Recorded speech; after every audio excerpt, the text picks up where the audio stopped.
Hello and welcome to my channel for 2025. Now, I was going to do a nice sunny outside introduction, but the sun's so low I have to stand in the shade, and when I'm in the shade all I can hear is the traffic noise, and as it's too cold to go setting up tripods in the middle of nowhere to avoid the traffic noise, I'm doing it inside. Okay, it would be nice if you tick the like box, rang the bell, or whatever you're supposed to do. Most of all, I would like the odd comment, just to see if I'm doing this right or not. So this one's about using extenders, using cheaper bodies, even cheaper equipment, and entertaining with small bird pictures. Let's see how we get on then. I like to photograph wildlife, and sometimes small birds are relatively easy to find. I probably don't have the patience to sit in a hide for hours, but I don't consider relaxing in the car for an hour too demanding, especially if some nice person has dumped a load of birdseed on a log. I couldn't resist using the robin clip again. It's just too cute. Only it isn't usually that simple. Small birds are rather skittish, as the second clip clearly demonstrates. So, as the prospective diners eye up the menu, they are often isolated, pondering how safe it is to land. The only thing then is to decide if you want to do a tight portrait or put in a bit more of the habitat. Unless you are producing exhibition prints, you don't necessarily need to spend much cash. None of the images on this video have been sharpened. If you have watched my previous attempts at enlightenment, you will have noticed that I am happy with Sigma lenses. As one of the best images I have taken was on a 3 megapixel camera, I used the R5 in crop mode rather than buying an R7. The sensor is much better quality, and I'm still on 17 megapixels. My 200 to 800 RF with a 1.4 extender works well in good light. That gives me 1120mm. The Sigma 150 to 600C with a Canon x2 extender reaches 1200mm. Would you be happy with the 1200mm images? You can see feather detail and they fill the frame nicely at a guess from 6 to 8 feet. It's always tricky judging image quality, but extenders have their uses.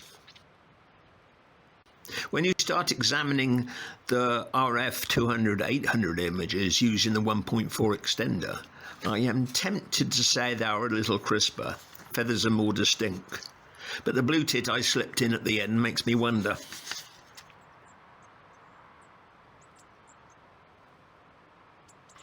Now, before I head to the cheap seats, there are a few frames using the RF 200-800 RAW. I'm sorry if you deplore the use of extenders, but there isn't a lot of difference, especially viewing on a screen. Nostalgia, tempted by 1D3, Pro Body, 10 megapixels, in effect for £125. Bargain or what? As I don't want to make things too confusing, I was not using a different lens. But if I was starting out, I could pick up a decent Sigma 50 to 500 for maybe 450 quid. Add on an older but perfectly usable body for as low as 25 quid and you'll be laughing. If you want a real joke, as a professional I paid 10,500 quid for a 2.1 megapixel body back in 2000. Incidentally, I initially used a 3:2 ratio, only Movie Maker was in 16:9, which is why some of the images are a little too closely cropped. I also mentioned using crop mode for the R5, just not any of these images. They were close enough as it is. But it is worth noting that an 800mm lens with a 1.4 extender on an R7 would be 1792mm. That's not thinking about it 2 times. The video clips were just to show the frenetic activity around a feeding point and the speed at which some of these small birds move in and out of the frame. not to mention giving me enough time to talk over it. Do you see what I mean about a 3 megapixel body? The shutter speed was far too low, but I wasn't expecting to see a bird. But it shows wing movement perfectly. Right, back to the subject. So these R5 images cropped to around 22 megapixels, RF 200-800. Just relax, see if you notice an obvious change when I switch bodies.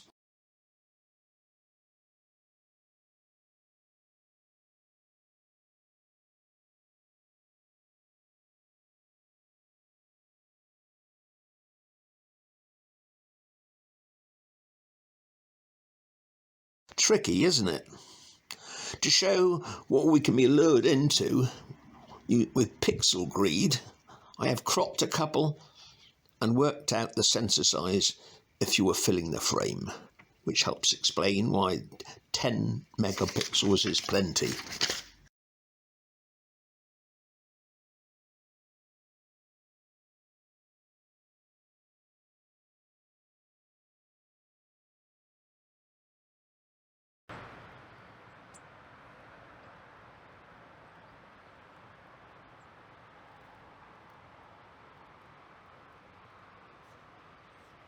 As I have a farmhouse in Spain, for sale incidentally on a different video, I often get to photograph larger birds, so if you think you need 800 to 1200 millimeters to get decent pictures, the last shot may surprise you.